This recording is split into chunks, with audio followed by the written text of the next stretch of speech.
नमस्कार, मी दिलीप महाजन. आपण पाहतात स्वामी न्यूज नेटवर्क वाघोड. रावेर तालुक्यातील श्री क्षेत्र वाघोड येथे समस्त माळी पंच मंडळ व वाघोड ग्रामस्थांतर्फे क्रांतीसूर्य महात्मा फुले यांची 199वी जयंती साजरी करण्यात आली. यावेळी कार्यक्रमाच्या अध्यक्षस्थानी अरविंद सुतार यांची उपस्थिती होती. तर प्रमुख पाहुणे म्हणून VS नाईक कॉलेजचे प्राचार्य पंकज बडगुजर तसेच गावातील सरपंच, विविध संस्थांचे चेअरमन, सर्व समाजातील अध्यक्ष यांची उपस्थिती होती. यावेळी उपस्थित मान्यवरांच्या हस्ते महात्मा फुले यांच्या पुतळ्यास पुष्पहार अर्पण करून पूजन करण्यात आले. त्यानंतर प्राध्यापक पंकज बडगुजर, जीप शाळेच्या विद्यार्थिनी तनुश्री महाजन, लावण्या पाटील, नीरल पाटील, नैतिक चौधरी यासह अरविंद सुतार यांनी महात्मा फुलेविषयी विचार प्रकट केले.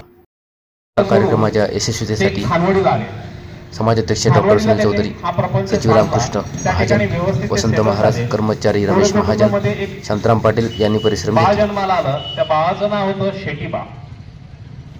शेटीबा थोडं वयाने मोठं होत चाललं होतं. संसार हा व्यवस्थित चालला होता आणि त्या ठिकाणी त्यांचं पितृछत्र हरवलं. त्यांना वडिलांचं प्रेम काही मिळालं नाही. म्हणजेच शेटीबांचे वडील त्या ठिकाणी वारले आणि सर्व जबाबदारी ही शेटीबांवर आली. शेटीबा हे एकटे पडले. पोटाची खळगी भरण्यासाठी काहीतरी करावं लागणारच. त्यासाठी त्यांनी हालचाल सुरू केली आणि पुण्यात एक माळेवाला होता. त्या माळेवाल्यांना काहीतरी दया आली आणि शेटीबांनी त्यांना काम दिलं. शेटीबांना काम मिळालं. प्रामाणिकपणे ते काम करत होते, 2 पैसे मिळवत होते, आपला संसार चालवत होते आणि त्यात त्यांना 3 स्त्री शिक्षणासाठी जिजले ते होऊन चंदन, स्त्री शिक्षणासाठी जिजले ते होऊन चंदन. या महात्मा ज्योतिबांना माझे त्रिवार वंदन.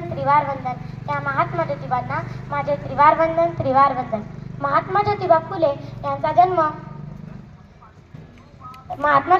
यांचा जन्म 11 एप्रिल 1827 रोजी महाराष्ट्रातील सातारा जिल्ह्यातील कटगुण या गावी झाला. त्यांचे पूर्ण नाव ज्योतिराव गोविंदराव फुले असे होते. त्यांच्या वडिलांचे नाव गोविंदराव तर त्यांच्या आईचे नाव चिमणाबाई असे होते. महात्मा ज्योतिबा फुले हे समाजाचे संस्थापक होते. महात्मा ज्योतिबा फुले असलेले सर्व मान्यवर आणि माझ्या सर्व वडीलधारा मंडळीला माझा नमस्कार. आज आपण इथं महात्मा फुले यांच्या जयंती निमित्ताने जमलो आहोत. ज्योतिबांनी केलेल्या महान कार्याची आठवण आज मी माझ्या भाषणातून तुम्हा सर्वांना करून देऊ इच्छिते. स्त्री शिक्षणासाठी जिंकले जे होऊन चंदन, स्त्री शिक्षणासाठी जिंकले जे होऊन चंदन, अशा थोर महात्मा फुलेंना माझे त्रिवार वंदन. महात्मा फुले हे एक थोर समाज सुधारक होते. त्यांचा जन्म 11 एप्रिल 1827 रोजी सातारा जिल्ह्यातील कटगुण येथे झाला. 1848 मध्ये त्यांनी पुण्यात मुलींसाठी पहिली शाळा सुरू करून स्त्री शिक्षणाचा पाया रचला. त्यांनी सत्यशोधक समाजाची स्थापना करून जाती व्यवस्थेविरुद्ध आवाज उठवला. सावित्रीबाई फुले यांच्यासह त्यांनी स्त्रियांना शिकण्याचा अधिकार मिळवून दिला. फुले यांचा ठाम विश्वास होता की शिक्षण हेच खरे शस्त्र आहे, ज्याच्या सहाय्याने समाजातील अज्ञान आणि विषमता दूर करता येईल. दुर्दैवाने न भाग्यविधाते न विद्यादाते न भाग्यविधाते. क्रांतीसूर्य महात्मा फुले. आदरणीय गुरुजी, माझ्या मित्रमैत्रिणींनो, आज 11 एप्रिल आज महान थोर पुरुष क्रांतीज्योती महात्मा फुले यांची जयंती आपण साजरी करीत आहोत. तरी तुम्ही शांतचित्त नाही आहोत. क्रांतीज्योती महात्मा फुले यांचा जन्म 11 एप्रिल 1827 रोजी झाला. त्यांच्या वडिलांचे नाव गोविंदराव असे होते व आईचे नाव चिमणाबाई असे होते. त्यांनी मुलींची भिडेवाड्यातील पहिली शाळा उघडली. जय हिंद जय भारत. पहिली शाळा क्रांतीसूर्य ज्योतिबांनी काढली. मुलींसाठी पहिली शाळा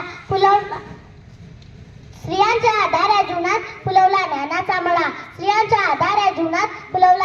मळा. सर्वांना माझा नमस्कार. माझे नाव नीरल आहे. आज मी आपल्यासमोर क्रांतीसूर्य महात्मा ज्योतिबा फुले यांच्याविषयी बोलणार आहे. महात्मा ज्योतिबा फुले हे एक भारताचे थोर समाज सुधारक होते. त्यांचा जन्म 11 एप्रिल 1827 रोजी सातारा जिल्ह्यातील कटबुन या गावी झाला. त्यांच्या वडिलांचे नाव गोविंदराव फुले आणि आईचे नाव चिमणाबाई असे होते. त्यांनी आपल्या पत्नीला सावित्रीबाई फुले यांना प्रथम शिकवले आणि स्त्री शिक्षणाचा पाया रचला. त्यांनी